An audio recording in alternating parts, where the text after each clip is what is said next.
Apa itu ins? Dan kenapa seringkali disandingkan dengan jin? 18 kali pasangan ini disebutkan dalam Al-Quran. Ya ma'syaral jinni wal ins, wa ma khalaqtul jinna wal ins. Perhatikan kalimatnya. Ins setidaknya punya 3 makna utama. 1, sosok yang tampak terlihat, kelihatan. Kedua, sosok yang baik, penuh manfaat. Ketiga, sosok yang halus dan lembut, ins. Jadi yang makhluk halus itu kita, bukan jin. Jin disandingkan dengan ins karena bersamaan dengan itu menjadi paradoks, lawan dari makna ins. Jadi kalau ins punya 3 arti, jin pun 3 arti. Manusia ins tampak, jin disebut jin karena tersembunyi.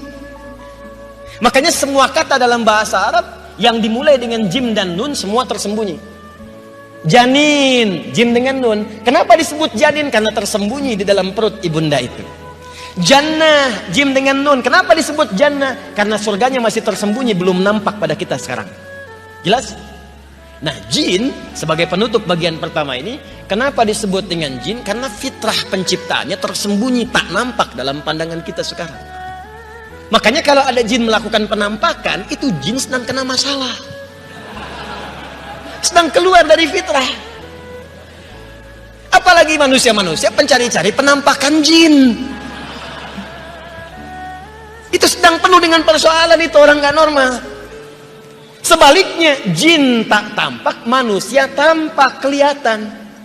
Ke kampus kelihatan, dosen muncul, di rumah kelihatan. Makanya kalau ada manusia yang senang sembunyi-sembunyi, itu artinya sama dengan bukan, sama dengan sedang keluar dari fitrahnya, sedang punya masalah itu.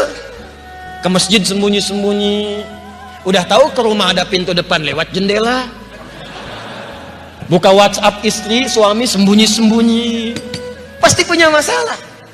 Karena itulah semua hal terkait dengan misi ini diberikan isyarat-isyarat, bahkan lewat penamaan-penamaan dan diksi-diksi khusus yang mendukung dan menguatkan makna khalifah tadi. Termasuk penamaan pada pelaku atau subjek misi ini sendiri yang dinamakan dengan manusia. Di antara namanya kita tadi sampaikan disebut dengan ins, yang sering disandingkan dengan jin. 18 kali pasangan ini disebutkan dalam Al-Quran. Ya ma'syaral jinni wal ins, wa ma khalaqtul jinna wal ins. Ins bisa berarti sesuatu yang tampak terlihat, jin tersembunyi.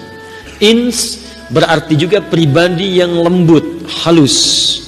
Jin kasar. Karena itu tidak ditemukan jin yang lembut, ya, jin yang ramah. Tidak ada orang kemasukan jin jadi baik gitu.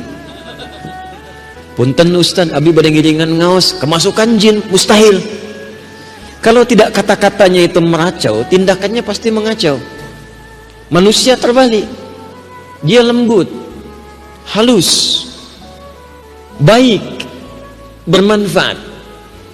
Karena itu semua hal yang disebutkan dalam Al-Quran terkait fungsi tubuh manusia, semuanya selalu mengarahkan pada yang baik-baik dan mencegah dari yang tidak baik. Pernah menemukan orang pintar yang keblinger? Banyak. Bahkan dewan pakarnya Firaun, dewan pakar, namanya Haman, itu kan intelektual keblinger.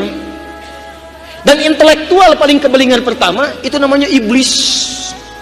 Iblis itu pintar, Pak, Bu, strateginya banyak. Kita mau sholat aja, itu semuanya dipetakan dengan baik. Itu dari sejak mulai wudhu, dia punya pasukan namanya Walhan. Walhan itu tugasnya membuat orang ragu-ragu kalau habis wudhu.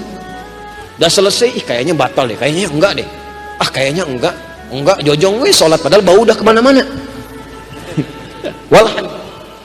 Begitu mau takbir, beda lagi petugas yang kedua, namanya khinzib. Ada yang menyebut khanzab. Jadi begitu anda mulai takbir, Allahu Akbar, fayaqulu syaitanu, maka Hanzab berkata, menanamkan di benak kita, uzkur kadza, uzkur kadza. Ini yang menjadikan anda kalau sebelum takbir bisa fokus. Begitu takbir, lisannya Allahu Akbar, tapi di kepalanya handphone hu akbar, WhatsApp hu akbar, Facebook hu akbar. Itu Setan rumah, dasim. Setan pasar, ada setan pasar. Jangan dikira Anda ke pasar nggak ada setan. Ada. Itu yang membuat Anda pulang ke rumah teringat barang-barang di pasar.